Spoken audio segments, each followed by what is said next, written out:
5 days ago, his mother was watching him make history from a television screen 6,000 miles away. Today, she's in Miami. And Vozinha is about to play his second World Cup match with the one person he wanted in the stadium the most. Finally there. This is the next chapter of the most talked about story at World Cup 2026. Let's rewind for 30 seconds in case you missed part 1. Vozinha is a 40-year-old goalkeeper from Cape Verde. Nobody outside hardcore football circles had heard of him before June 15th. His market value was around €40,000. Then he stepped onto the pitch against Spain in Atlanta and stopped everything they threw at him. 27 shots, 7 saves, a 0-0 draw against one of the tournament favorites.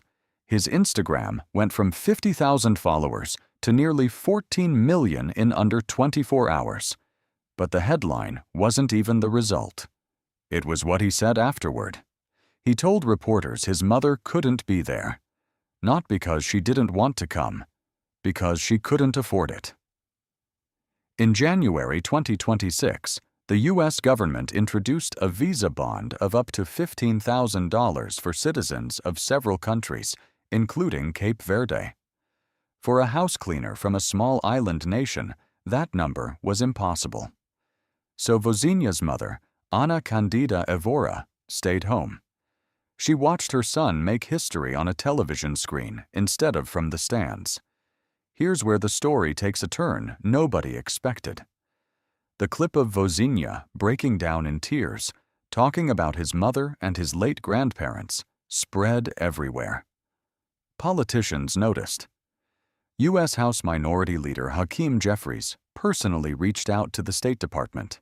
He asked Secretary of State Marco Rubio to find a way to get Vozinha's mother into the country in time for the next match. And it actually worked. The visa fees were waived. Travel arrangements were made within days.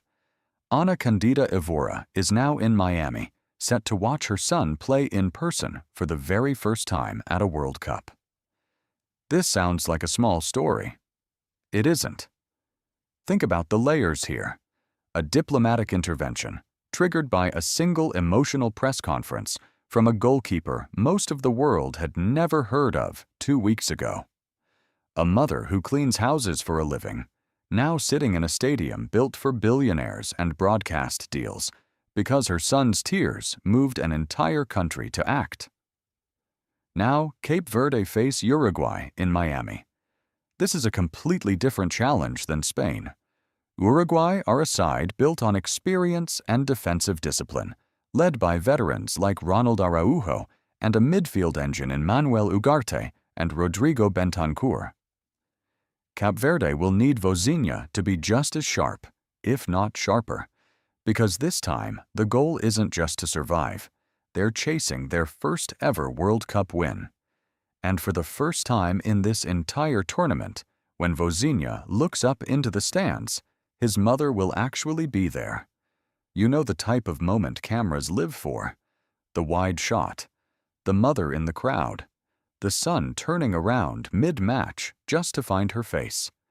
Whatever happens on the scoreboard today, that moment alone might end up being the story everyone remembers.